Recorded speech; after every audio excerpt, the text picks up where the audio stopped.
أعوذ بالله من الشيطان الرجيم والذي جاء بالصدق وصدق به أولئك هم المتقون لهم ما يشاءون عند ربهم ذلك جزاء المحسنين ليكفر الله عنهم أسوأ الذي عملوا ويجزيهم أجرهم بأحسن الذي كانوا يعملون صدق الله العظيم.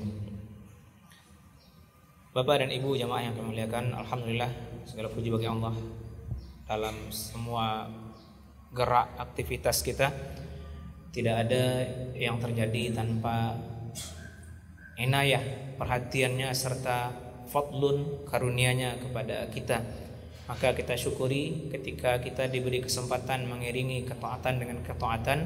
Itu bukan karena kehebatan kita, tetapi karena Allah menuntun kita untuk taat.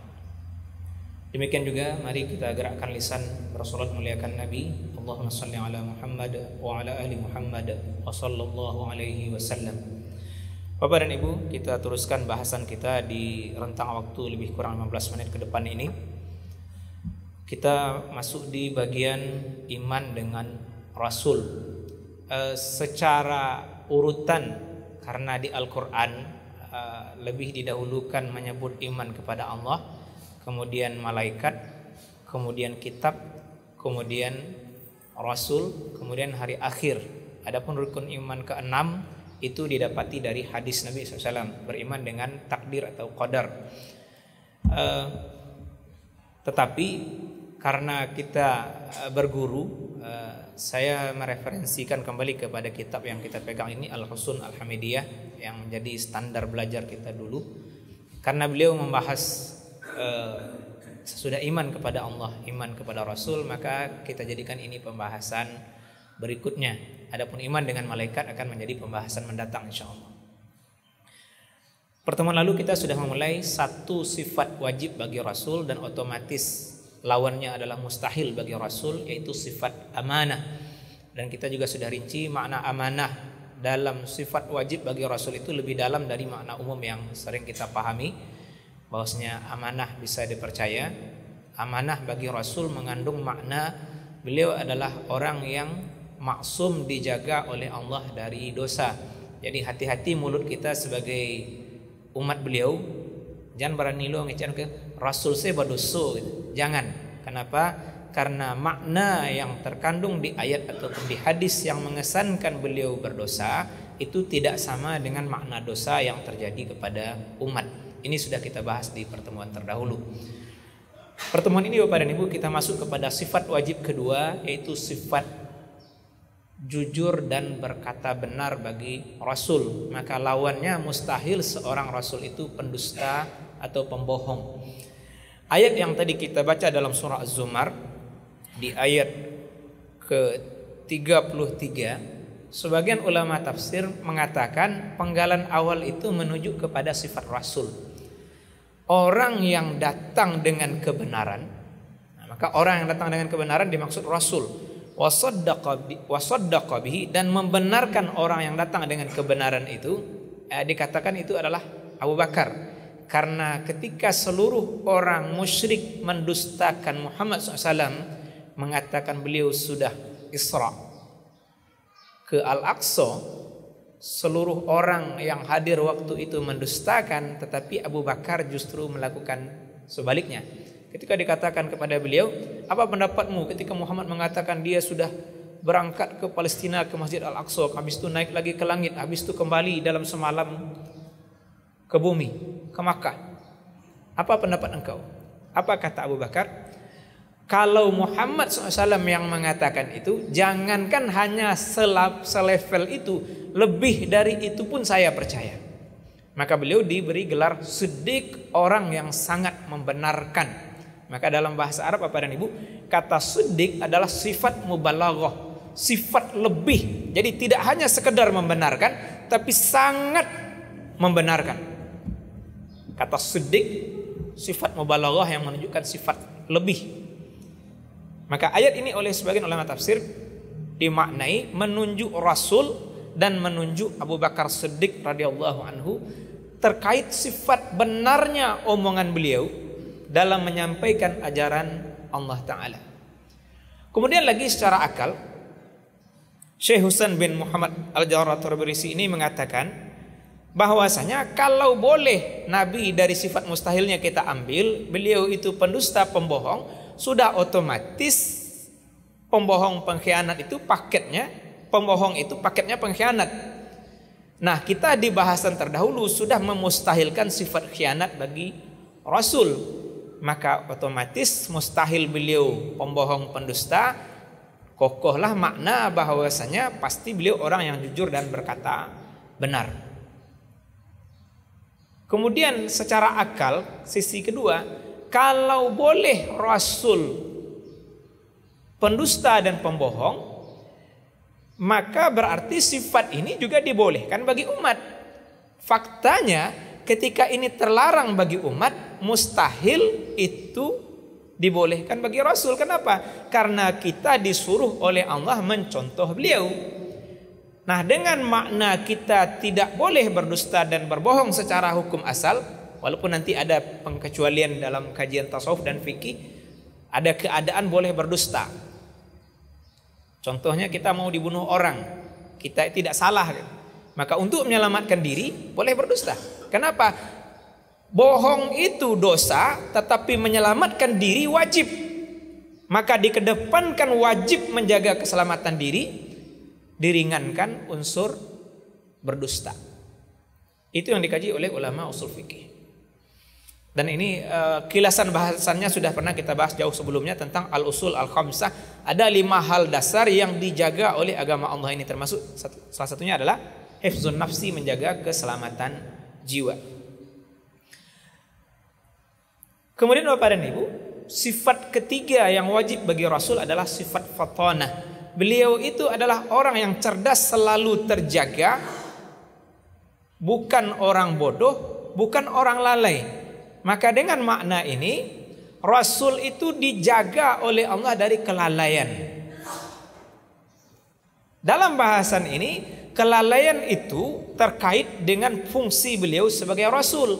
Adapun kelalaian-kelalaian berunsur manusiawi yang justru kalau itu terjadi di Nabi menjadi jalan pengajaran soal bagaimana mengatasi kelalaian atau kelupaan itu. Nah, maka secara asal sifat fatanah, cerdasnya seorang nabi terjaga dari lalai. Tapi kalau lalai dan lupa itu untuk hal-hal yang akan menjadi jalan pengajaran, maka bagi Rasul boleh. Mana contohnya?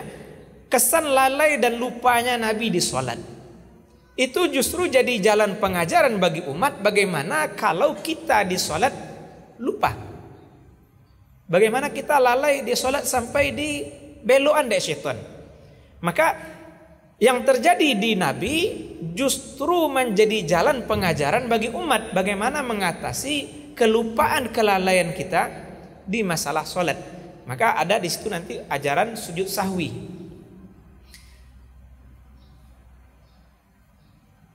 Jadi dari sisi kewajiban sebagai Rasul menyampaikan risalah Allah, Nabi tidak pernah lalai. Kecerdasan beliau menjadikan beliau terjaga dalam hal itu.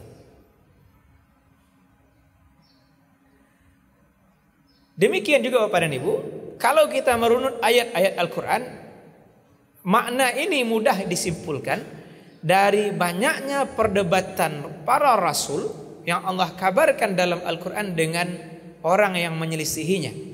Kita di Al-Quran mendapati bagaimana dahsyatnya perdebatan Musa alaihissalam dengan Fir'aun. Mudah bagi Musa mematahkan logika pemahaman Fir'aun.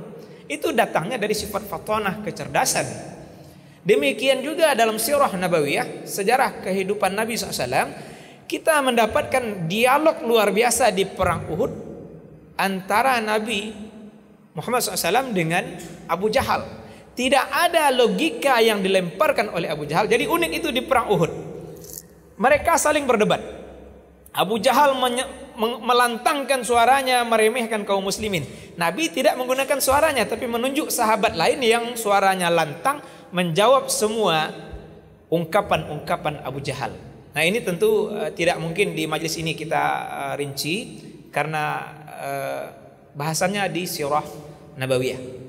Tapi dengan itu kita kokohkan bahwa sifat yang wajib ketiga bagi Rasul adalah beliau adalah orang yang fatanah, cerdas, terjaga dari kelalaian. Mustahil beliau adalah orang bodoh, mustahil beliau adalah orang yang lalai. Itu yang kita kokohkan. Terakhir Bapak dan Ibu adalah sifat keempat, sifat tabligh, sifat menyampaikan ajaran. Maka mustahil sifat seorang Rasul lawannya. Lawan dari menyampaikan adalah menyembunyikan, al-kitman. Ayat Quran sudah menjelaskan ancaman tentang ini.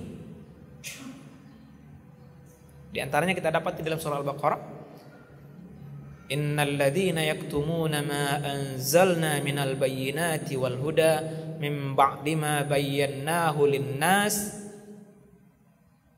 Mohon maaf, saya ragu ayat. Saya ambilkan. Surah Al-Baqarah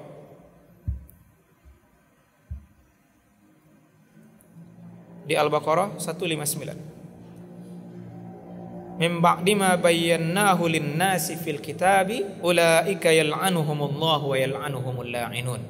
Sungguhnya orang yang menyembunyikan apa yang sudah kami turunkan berupa penjelasan-penjelasan dan petunjuk sesudah kami jelaskan itu untuk manusia dalam kitab, mereka itu dikutuk oleh Allah dan dikutuk oleh para pelaknat.